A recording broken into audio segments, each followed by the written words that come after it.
SDB. I'm Ravi Lulick here at Hurrdat Sports Bar and Grill. We're joined now by our guy Tim Verghese from inside Nebraska. Tim, what's going on, man? Hey, not too much. How about y'all? TV, what's up, buddy? Hey, not too much. Excited for the weekend. Man, can you get a gauge? I mean, you run a board. You guys see it. Can you get a gauge on the anxiety? Because I feel like there's like a few different worlds going on. There's well, they're not very good because of their strength of schedule. Let's prove it. There's only Indiana stats matter. I'm scared to death. And then there's wait, how does the team feel? Because that's really all that matters. Like, what are you seeing the most of? Yeah, I think it's a lot of and I think it ultimately, like, if you changed Indiana and you replace them with just a name, it replaced them in name with Wisconsin or Iowa or a program Nebraska's used to going up against where they're the underdog. I think the feelings are a little different, but I think it's hard for some people to wrap their heads around. Okay, this Indiana team is undefeated, they're legit. Nebraska's walking in as an underdog for this reason, but it's also a winnable game. Just like, back in the mid 2010s or even any time before, you could point to Nebraska walking into a Wisconsin or an Iowa when they're the underdog and being like, okay, there's a path to Nebraska winning here, but they are not going to be favored going into this game. I think the anxiety and a lot of the issues I've run into kind of are people that haven't really watched Indiana or don't believe that this Indiana team's good. And so for them, they feel like it's like, oh, it's going to be an embarrassing thing if Nebraska loses. And more than anything, I think in general, the anxiety around this fan base is like always about the what if and not about the what is,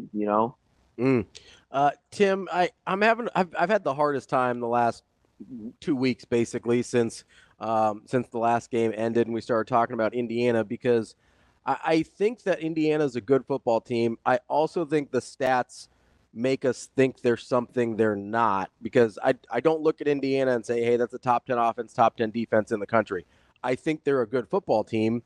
But, like, how do you – and I've asked a lot of people this. I haven't really gotten a good answer yet, so maybe you've got one.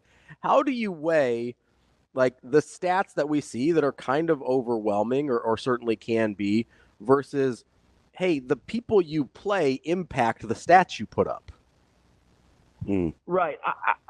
It's somewhere in between for me, and that's why, like, I really think for me, I need to see it on Saturday just to figure out. I think Saturday's a good opportunity, and talking to some folks on the national level too, like, they see this game as a good opportunity to kind of gauge what both these teams are. I don't think anyone has a good read on what Nebraska can or is, or what Indiana is right now. And so I think this week is going to be a good gauge for both sides, because, and even historically, Kurt Cignetti has not faced a defense like Nebraska's.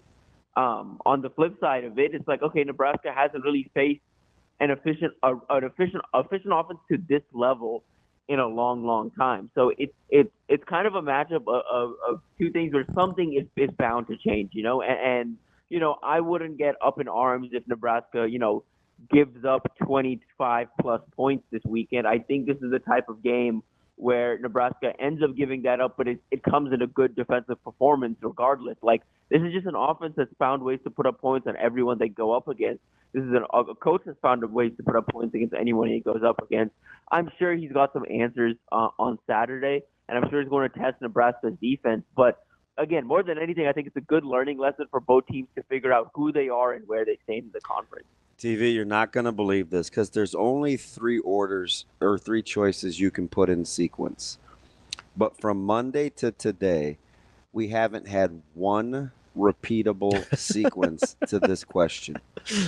If Nebraska wants to win tomorrow, rank the order of importance of special teams, offense, and defense. What order do those have to fall in terms of playing well for Nebraska to win on Saturday?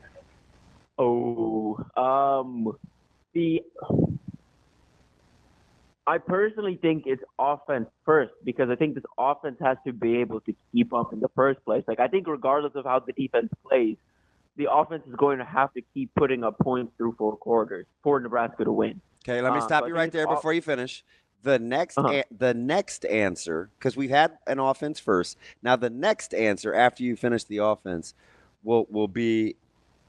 Has somebody said this before this week, or will it be completely different? No pressure. All right, finish the thoughts on the offense. Yeah, offense is that. It's just yeah. I think Nebraska's going to have this. Like they're going to have to keep putting up points, and we're going to have to see this offense led by Dylan like do it for 4 quarters in order to win. So I think the offense is the most important this weekend. The second, I think you have to go defense just because I like Nebraska's found ways. I'll say this too. Like again, as weird and bad as the special teams has been all year, Nebraska's found ways to kind of overcome it. And I feel like this is another game where this is the type of game where you can overcome some special teams mistakes. Like I think more than anything, like Matt Rule talked about earlier in the week, and I keep coming back to this too. Like I think Nebraska's going to have to steal a possession or two. Like, and I think that's where the defense comes up, where because you have to force a turnover somewhere. So that's why I think it's more important there because in this game too, like I really think you can't settle for field goals either way, like missed or not. You can't settle for that. You have to go and try and put up as many touchdowns as you can to try and counter this Indiana offense. So I think it's offense, defense, and then special teams in that order, just because of, again, relatively to what Nebraska is right now, you're not getting much out of special teams either way. Besides Brian Buschini, like what can I expect to be really, really good tomorrow? Tim, do we not give enough credit to when we're talking about special team can cost you a game? Because we've heard that a lot this week, right? Do we not give enough credit to like, hey, if you score touchdowns in the red zone, special teams becomes a dramatically smaller factor, especially the part of special teams where Nebraska has struggled? Yeah, because if you really look at it, if you completely eliminate, field goals out of the equation because you're scoring in the red zone, like the extra points have been fine, right? The extra points have been fine. You've had a couple punts blocked, but that's it, right? Yep. Yeah. Like that's the thing. For the most part, everywhere else they're at least okay. But like field goal kicking is like the real disaster right now. But everything else has been at the very least. It's like okay, it's mediocre at worst. Like, but at the high end, it's like Buschini's punts are good. Like so. I think the rest of the unit is fine. It's just that the field goal unit is such a disaster, it brings down everything else. TV, when you're looking at, and it's interesting because Nebraska defensively, I think I look at their statistics and I look at who they've played and kind of what I think they are. And they have really good stats nationally. Conversely, we look at Indiana's offense and we look at their stats and look at who they played nationally and we think they have a really good offense. Why is it in the frontal lobe that it's Indiana's offense that makes us nervous and not Nebraska's defense that gives us confidence? Yeah, I mean, I think it's just... You don't understand what I'm saying? Yeah, I know what you mean.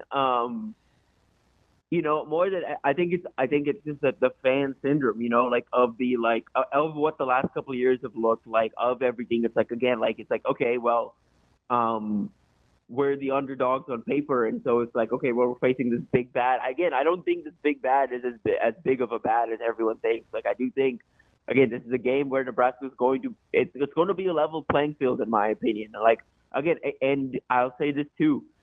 There's a world in my head where either team pulls away, and I really do believe there's a real world, and that may be hard for people to believe, but I think there's a world here where Nebraska wins 35-24 or something. Like there's a world where Nebraska pulls away as well. So do you believe? I don't think we've heard that this week.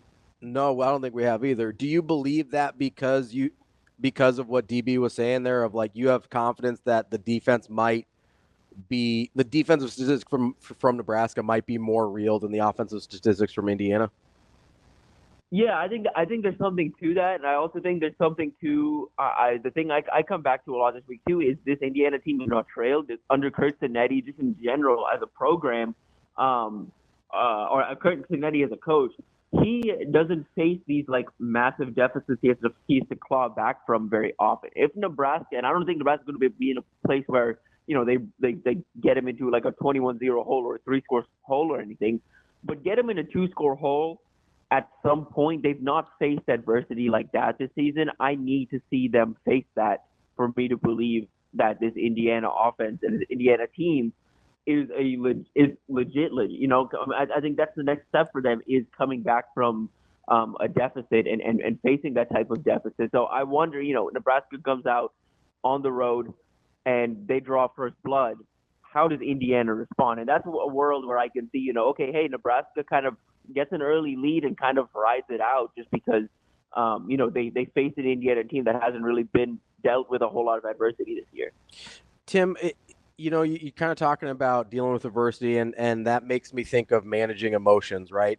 How do you think that's going to play into the factors of this game? Because I know as Nebraska fans, we think a lot about Nebraska managing the emotions of either being on the road or playing a ranked team that they haven't beat a ranked team in 8 years, or trying to get bowl eligible for the first time in 8 years. But on the other side of it, you've got a bunch of guys at Indiana that have never been on this level of stage in their careers. I know JMU had that college game day visit last year, but Indiana's kind of the national darlings. That's a totally different type of emotional management that they're going to have to go through. How much do you expect that to factor in to the game tomorrow?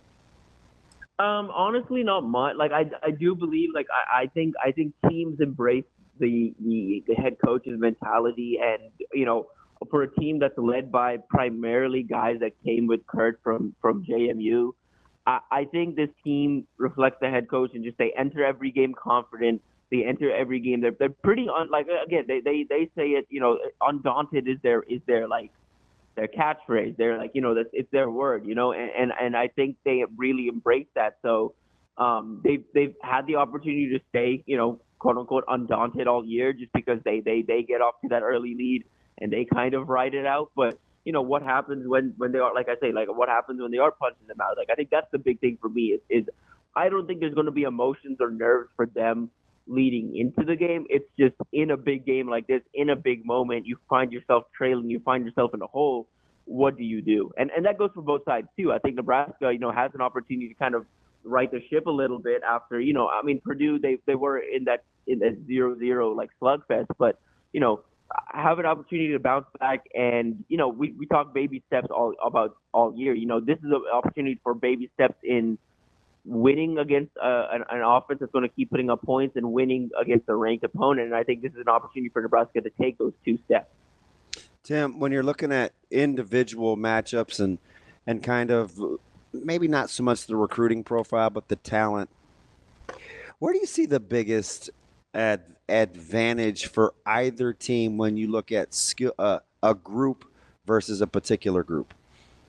Yeah, I think it's Nebraska's defensive line versus Indiana's offensive line. Like I think Indiana's offensive line is good but not great, and I think Nebraska's D line. This is a D line that challenges them in so many different ways, that has depth to challenge them in a couple of different ways. And then you think about like everything at the multiple levels too. Like I think the other I think if you were to look at another I guess matchup where I think this game is decided too. And the other one is the secondary. Like Indiana's wide receivers, that's where it's flipped a little bit. Indiana's receivers, I think, are better than they've been given credit for. And Nebraska's DBs, I think when they challenge and spread them out the way Indiana does, where Indiana has 4 receivers out there, challenging Nebraska's whoever that third and fourth corner is, or who that third or fourth person in coverage is, I think that's another matchup I'm keeping an eye on as well, because I think that's where Indiana's 4th receiver, in my opinion, is going to be better than Nebraska. Whoever that 4th DB out there is in coverage, I think Indiana has the edge there. But up front, I think Nebraska's got the edge in the trenches. I think on both sides of the line, in my opinion, I think they've got the advantage in the trenches, because I do think Indiana up front defensively is a little small. So, Tim, we're talking with Tim Verghese from Inside Nebraska. Tim, I'm thinking about, the players on the edge for Indiana and kind of similar teams that Nebraska maybe has faced. Like, where would you put Indiana outside the numbers and kind of on the edge versus a team like Illinois, who we know they've got really good receivers, or Colorado, who's obviously got all that talent on the outside? Like, is Indiana comparable to them? Because I think you're right. I think the name brand is having people struggle with maybe how good some of these players might be for Indiana. Yeah, I think the wide receiver room and if you're talking truly outside the numbers, like even DB talent on both, like I think wide receiver DB talent is somewhere in between Illinois and Colorado. Like the you don't have the ceiling, you don't have a Travis Hunter level player, or even like a Jimmy Horn level receiver, but Elijah Surratt's legit, and on the other side, he's a good player. Yes, really good. And on the other side, D'Angelo Ponce, I love D'Angelo Ponce. Like that's the type of corner I love. But receiver, beyond him, it's Miles Price. I think he's legit. He's a guy that I covered in high school. I really like him. Omar Cooper, I think he was a top 150 recruit. Like he was a guy that had some legit pedigree behind him. There's guys here, and you think about this Indiana team, like Donovan McCulley is not playing. If they had Donovan McCulley, I think this game's a little different too, because that's another guy that I think challenges Nebraska in a different way. But right now, I think it's somewhere between that Illinois and Colorado range, where the high end is legit, the depth is legit. I think they're deeper than Illinois is. That's where they're above Illinois. I think they've got 3-4 receivers, whereas I think Illinois, I think those top two were legit, and then beyond there, it's relatively like Jags relative to the rest of the conference. And Jags, I'm assuming it's been used on the show before, but just the guy is what I'm saying. Yeah. Lots and lots and lots of consternation, hand wringing about RPOs and what Indiana's been able to do, and I think we're kind of missing something. Now, this is just my 2 cents from putting together defenses and being a defensive guy, but I think we're kind of missing the point. We talk about the stress that it puts on outside linebackers, but that's not really the thing. I think for Tony White and these guys, if you can stop inside zone with your box 5, like your D-line and your inside linebackers, you can scheme to keep your adjusters or your outside linebackers and safeties free. It doesn't have to be overly complicated if your D-line can stop the run. Do you kind of get the sense that when you talk about Nebraska's D-line versus Indiana's O-line, that they can neutralize the RPO game if they can stop the run with 5?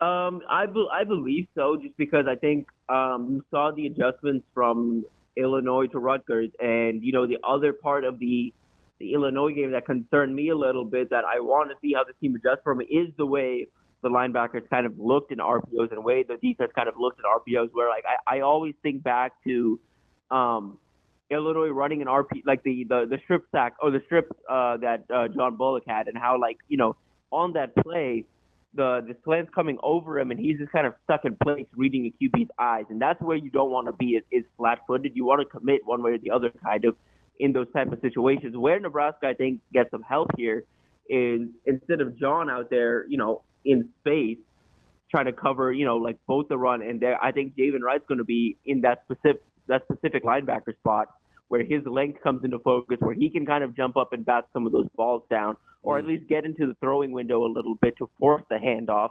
And yeah, I think Nebraska is better trained. I think what we've seen this year has been they get challenged one way, and then a week or so later, Tony White responds and has an answer for that. So I'm sure, after getting challenged by RPOs early this season, I think it helps that Nebraska's faced a couple of teams that have done it to them already, that I think they're going to have some solutions here. And John Bullock talked about it earlier too, and I think it's an important thing. They've talked about trying to disguise coverage, and whether they do it or not, just the idea that pre-snap movement. You're right. Yep. Pre-snap movement. Just the idea that it's going to be out there is going to give Curtis Rourke a second to pause, hold on to the ball for 100%. A second, and could potentially force some mistakes. 100%. Tim, I like that. Hey, just a couple minutes left here with you. We've gone through a lot of the kind of factors in this game, and you've mentioned a couple different ways you think this game could end up going. I think the first person this week or in the last 2 weeks to mention you think Nebraska could win by double digits. You just kind of slid that in there, TV. Stealing my thunder a little bit there, TV, but that's okay.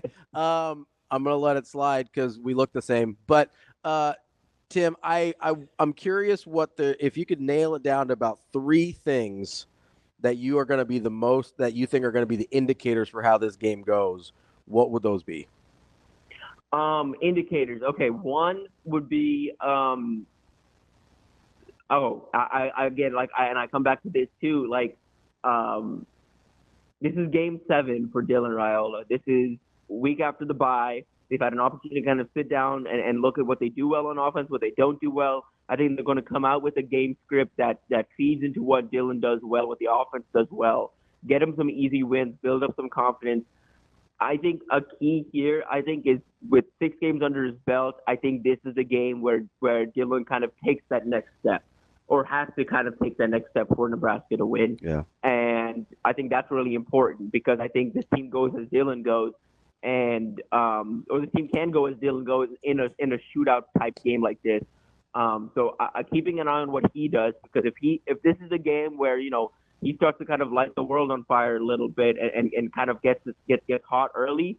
I think that would be very ideal for Nebraska heading into the backstretch of the season. Second, the running game. Can you get the running game going? Can you hold on to the ball? Can you manage time of possession a little bit? Steal some possession time away from Curtis Rourke, and then defensively, stealing a turnover. I say that often, but I think stealing a possession and getting a turnover or 2. I currently, my bold prediction for the weekend is Nebraska comes down with 2 just because it's going to be Tommy Hilcier right out there. I think there are going to be some throwing opportunities. I think Javen Wright, again, him factoring into the RPO game and the challenges he presents there. I think Nebraska's going to have an opportunity to get some turnovers. Can they come down with it? So I think those are the 3 most important things for me the pivotal moments for this game is I think it's finally time, or this is the type of game, and going to the back to the season, I think this is finally the time where it's go win a game for us. That's our guy, Tim Verghese, Inside Nebraska. Tim, we appreciate the time as always. Enjoy the game this weekend. Sir, we'll catch you next week. Thanks, Tim.